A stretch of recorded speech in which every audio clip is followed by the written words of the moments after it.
Di ste ljudi? Dobio sam jedno vrlo zanimljivo pitanje preko Facebooka. Šta jesti prije treninga? Šta bi trebali mi jesti prije treninga da bi imali optimalan trening i rast mišića? Prije treninga je bitno da imate u sebi kompleksne, složene ugljikohidrate. Zašto kompleksne, složene ugljikohidrate?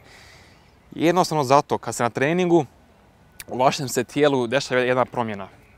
Znači, masnoća djeluje za energiju. Masnoća ide uz kisik u vaš glikogenski rezervoar i tamo daje energiju za mišić, da mišić raste.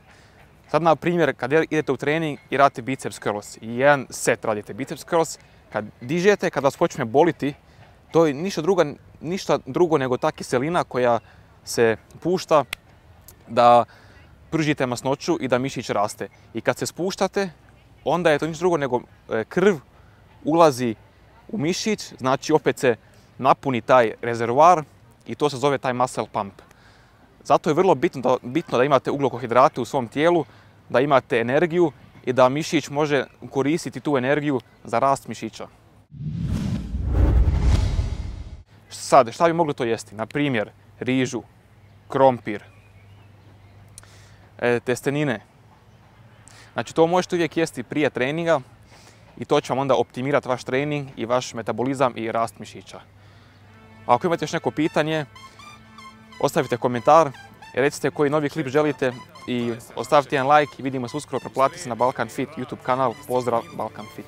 Možete sve uspjeti. Počinjemo sad. Upadajte u moj tim Balkan Fit. Balkan Fit. Balkan Fit. Balkan Fit.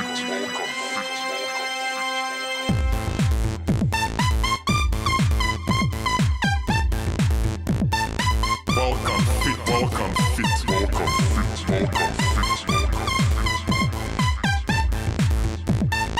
Balkan Fit. Balkan Fit. Balkan Fit. Balkan Fit.